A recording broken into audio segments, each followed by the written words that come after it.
بریلی کی زمین پر نہ پیدا ہوتا ہو اگر بھٹکتے ہم ادھر ادھر ذلیل ہوتے در بدر مگر مگر مگر مگر خدا کا ہو گیا کرم کرم نے رکھ لیا بھرم خدا کا ہو گیا کرم کرم نے رکھ لیا بھرم ہمارے بیچ آ گیا رضا رضا رضا رضا رضا رضا کہا جا رہا ہے کہ اس پہ رائے دیجئے، اس پہ کہیے، بتائیے۔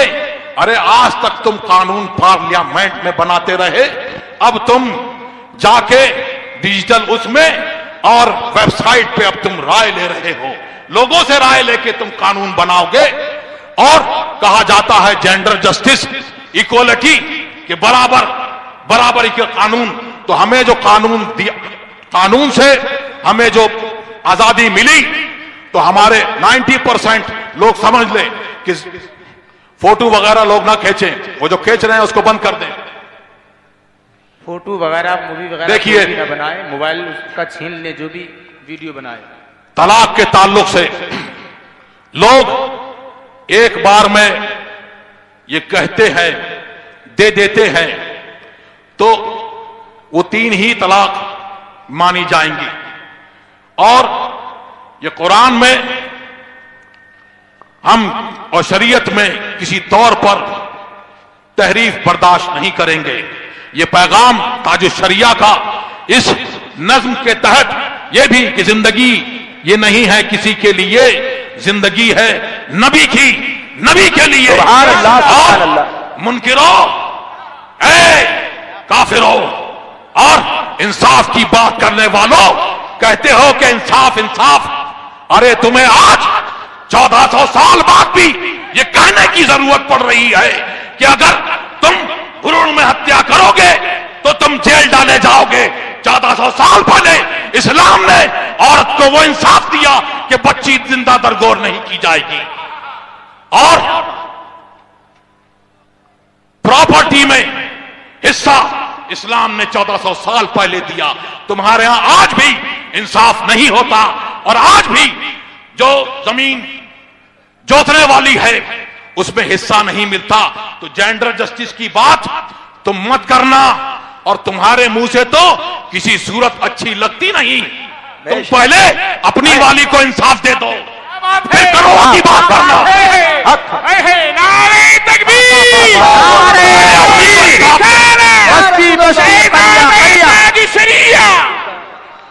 دال سستی نہیں ہوئی تم سے، دال 200-250 یہ کر دیں گے، وہ کر دیں گے، کالا دھن لائیں گے، کالا دھن لائیں گے۔ کہاں سے لائیں گے؟ باہر سے۔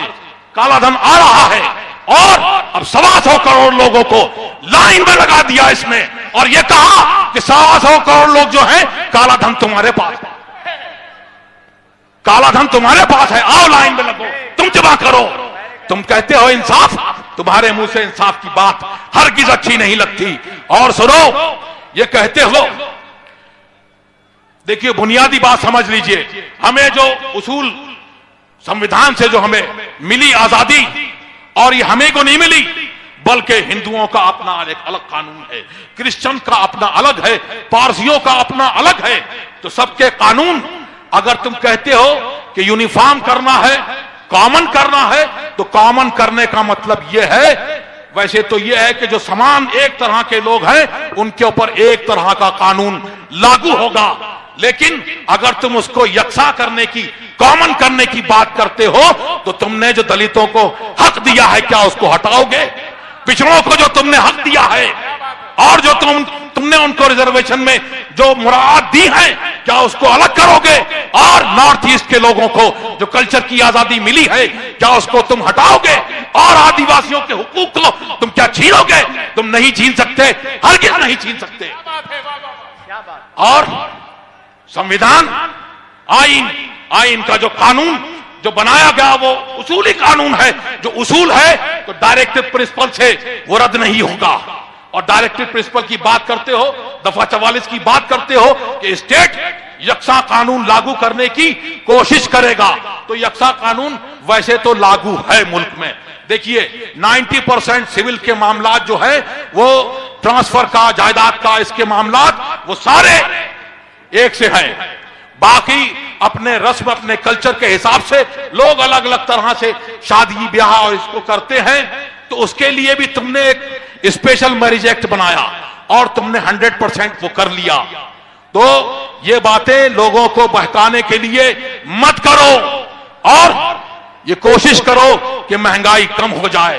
لیکن اب مہنگائی کم کیسے ہوگی یہ دیکھ لو مسلمانوں, یہ دیکھو اس وقت کوشش ہوئی تھی اور بدیا کرن کیا گیا تھا اور نسبندی کا قانون لاگو کیا گیا تھا.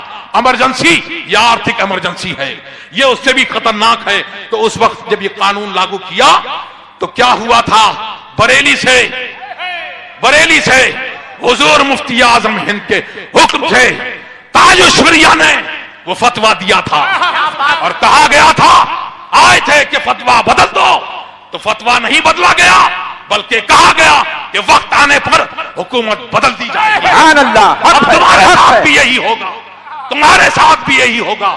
125 کروڑ لوگوں کو تم نے پریشان کیا ہے, اب یہ لوگ تمہیں لائن میں لگا دیں گے انشاءاللہ. اور سنو, اللہ اکبر.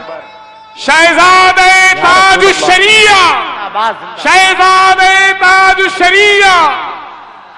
سبحان اللہ, سبحان اللہ. آرٹیکل 144 میں جو یکساں سول کوڈ کی بات کہی گئی ہے, 44 میں جو یکساں سول کوڈ کی بات کہی گئی ہے, اور آرٹیکل 25 میں اور 14 میں آزادی کی بات کہی گئی ہے, اس پر پھر اس بات توجہ فرما دیں, اس کو فرما دیں کہ جب دونوں میں ٹکراؤ ہوگا, ہندوستان کا آئین نے کہتا ہے کہ جب دونوں میں ٹکراؤ ہوگا تو ترجیح دفعہ آرٹیکل 25 کو ہوگا. وہ اصولی ہے, دفعہ 25 جس میں 29, 14, 15 ان دفعات میں یہ اصولی ہیں, یہ رائٹس ہیں, یہ فریڈم جو دیا ہندوستان کے آئین نے. تو اور یہ جو دیا ہے تو یہ ڈائریکٹ پرنسپل سے یہ رد نہیں ہوگا, یہ اس سے ہٹے گا نہیں. تو اگر ڈائریکٹ پرنسپل طلاق آدمی کس وجہ سے دیتا ہے, یا تو غصے میں, تو دونوں غصہ ہوتے ہیں, تو یہ تو باہمی سمجھداری سے دور کیا جا سکتا ہے. اور دوسرے یہ آتا ہے کہ غصے میں یا شراب کے نشے میں, تو یہ اس نے کہ اس سے عقل زائل ہو جاتی ہے, یہ تمہارا قانون بھی مانتا ہے, اس سے عقل زائل ہو جاتی ہے, پھر بھی تم اس کے اوپر لگاتے ہو قانون. یہ نہیں مانتے کہ شراب کے نشے میں تھا. تو ڈائریکٹ پرنسپل میں یہ بھی ہے کہ شراب بندی کرو تو پورے ملک میں شراب بند کرو. تم نے بند کرائی؟ ہرگز نہیں کرائی, بلکہ تم نے بھگایا دلت مودی کو, تم نے بھگایا اور ہزاروں کروڑ کی دولت لے کے مالیہ بھاگ کے گیا. ڈائریکٹ پرنسپل میں یہ بھی ہے کہ کوئی ایک آدمی سارے ملک کی دولت جمع کر کے نہ بیٹھ جائے نہ بھاگ جائے. کیسے بھاگ گیا؟ تم نے کہاں روکا اسے؟ اور تم انصاف کی بات کرتے ہو, یہ کہتے ہو کہ انصاف, اسلام نے عورت کو وہ انصاف دیا.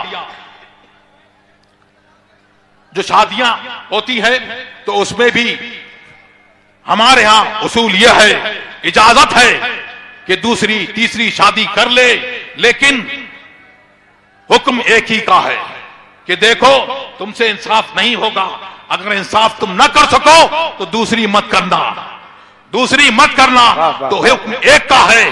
اور تمہارے ہاں کیا ہے کہ جس نے شادی کر لی, دوسری شادی تو آپ کے ہاں ہے نہیں, لیکن سب سے زیادہ معاملات وہ آپ ہی کے یہاں کے ہیں. لیکن جینڈر جسٹس کیسا ہے؟ سپریم کورٹ کا آرڈر ہے کہ اس نے کیا کہا, دوسری عورت کو, مرد کو کوئی سزا نہیں دی, بلکہ عورت کو کہا داشتہ مسٹریس کی, تم نے دی یہ گالیاں عورت کو. اسلام نے انصاف دیا عورت کو کہ برابر کا حق دینا, اور تم نے دوسری بیوی کے بارے میں کیا کہا؟ داشتہ کہا, کیپ کہا, مسٹریس کہا, کنکوبائن کہا, تم نے دی یہ گالیاں. تو اسلام نے 1400 سال سے یہ انصاف دیتا چلا آ رہا ہے. اور تو یہ سمجھ لو کہ ہم شریعت کے ماننے والے اور حقیقت میں